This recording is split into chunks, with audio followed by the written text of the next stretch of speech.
Good morning my dear students. मैं आपका विज्ञान अध्यापक शुभम तिवारी, माया ज्ञानोदय संस्कार अकादमी बिरदा ललितपुर से आप सभी विद्यार्थियों का आज इस वीडियो क्लास के माध्यम से बहुत बहुत स्वागत करता हूं।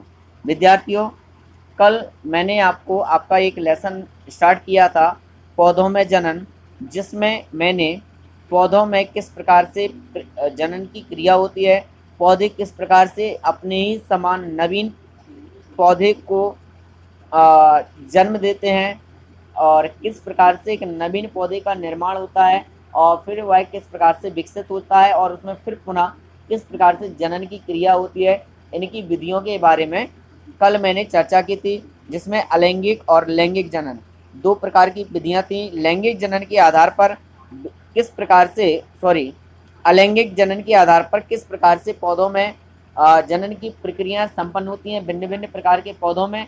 तो आइए इन विधियों को जानने के लिए सबसे पहले चलते हैं हम प्रीवियस लेसन पर पौधों में जनन, जिसकी जो अलैंगिक प्रयोग थे प्रकार थे मुकुलन, खंडन, बीजाणु और वर्धी प्रजनन या कायक प्रजनन।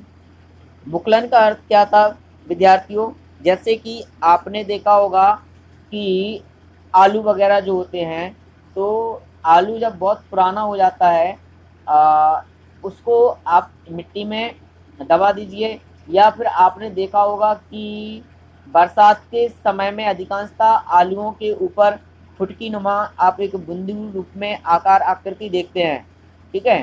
तो जिसे हम कुरा कहते हैं, मतलब अपनी जनरल भाषा में सामान्य भाषा में कहते हैं कुरा निकलना। तो विद्यार्थी इसी को मुकुलन कहते हैं, तो साइंस में इसे मुकुलन कहा जाता है। तो इस विधि को समझेंगे। खंडन का मतलब है किसी भी पौधे का किस अन्य के भागों में विभक्त होकर के उन भागों के द्वारा एक नवीन पौधे का निर्माण होना ही खंडन विधि कहलाती है। बीजाणु विधि यानी बीजों के द्वारा प्रजनन, अर्थात जब किसी, जैसे कि गेहूं, चना, मटर आपने खेती में देखा होगा, इनके बीज, गेहूं का जो बीज होता है, मटर का बीज, चने का बीज होता है, वो जमीन के अंदर तक दबाया जाता है बुआई करके।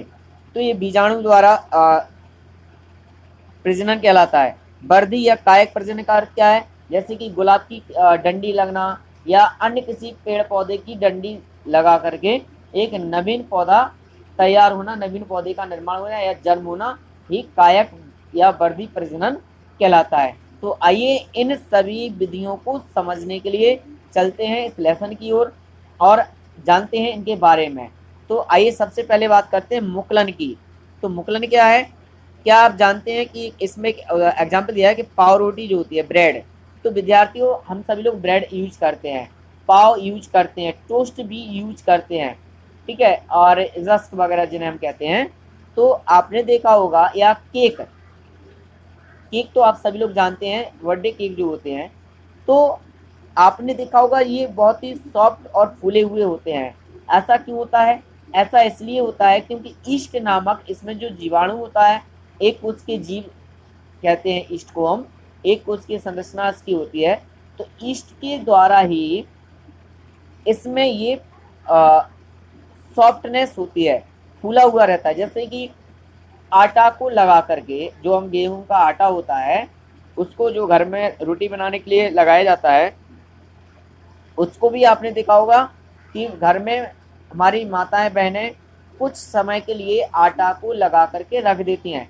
क्यों? ताकि उसमें अच्छी प्रकार से ईस्ट जो जीवाणु हैं वो उसमें बन सकें, क्योंकि वह फायदेमंद होते हैं, लाभदायक होते हैं हमारे शरीर के लिए। तो विद्यार्थी उन ईस्ट के माध्यम से ये जो है फूल जाते हैं। इसी प्रकार से मैदा होती है, आपने देखा होगा जलेबी बनती है जिस मैदे की, उसमें बहुत सारा ईस्ट बनता है। तो ये जो है इनको फुलाने वगैरह के लिए क्या किया जाता है? ईस्ट का उपयोग किया जाता है। अब किस प्रकार से इनमें मुकुलन होता है? तो ईस्ट जो है बहुत ही सूक्ष्म जीव है।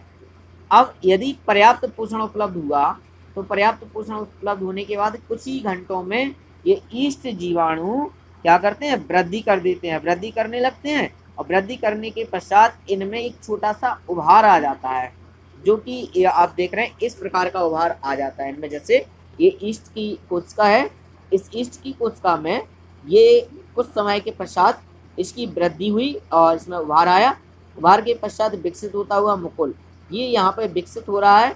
अब विकसित होने के पश्चात क्या होगा कि यहाँ पर नवीन मुकुल यहाँ पर निकल के तैयार हो जाता है। इसी प्रकार से ये मुकुल श्रृंखला लगती चली जाती है ईस्ट में।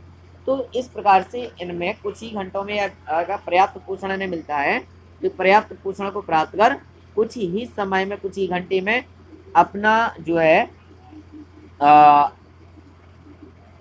पोषण को ग्रहण करके वृद्धि कर जाते हैं और एक नवीन उभार इनमें उत्पन्न होता है। इस उत्पन्न नवीन उभार को यह मुकुल या कली कहते हैं। क्या कहते हैं? मुकुल या कली कहते हैं। फिर अब यह कली या मुकुल क्या करता है, धीरे धीरे इसमें वृद्धि करके अपनी मात्र यानी जनक कोशिका से अलग हो जाता है। मतलब जिस से इसका जन्म होता है कुछ समय के पश्चात वृद्धि करके वह अपने जनक से अलग हो जाता है और एक नई ईस्ट कोशिका में परिवर्तित हो जाता है। अब जब नवीन ईस्ट कोशिका में परिवर्तित हो जाता है तो सेम वही प्रोसेस फिर इसमें भी होने लगती है प्रजनन की। तो मुकुलन की यह क्रिया इतनी तेजी से होती है कि कई नए नए मुकुल या कली क्या होता है कि अपनी जनक कोशिका से बिना अलग हुए ही श्रृंखला में पाए जाते हैं। मतलब कहने का तात्पर्य है कभी कभी ऐसा भी होता है कि कुछ ईस्ट में वृद्धि का जो क्रम है वो इतना जल्दी होता है, उतना तेजी और शीघ्रता से होता है कि मान लीजिए कि वो कभी कभी अपने जनक से अलग ही नहीं हो पाते हैं और इनमें फिर निरंतर या वृद्धि का क्रम चलता रहता है। तो विद्यार्थियों इस क्रिया को मुकुलन प्रजनन कहते हैं जो कि अलैंगिक प्रजनन की एक सामान्य सी विधि है।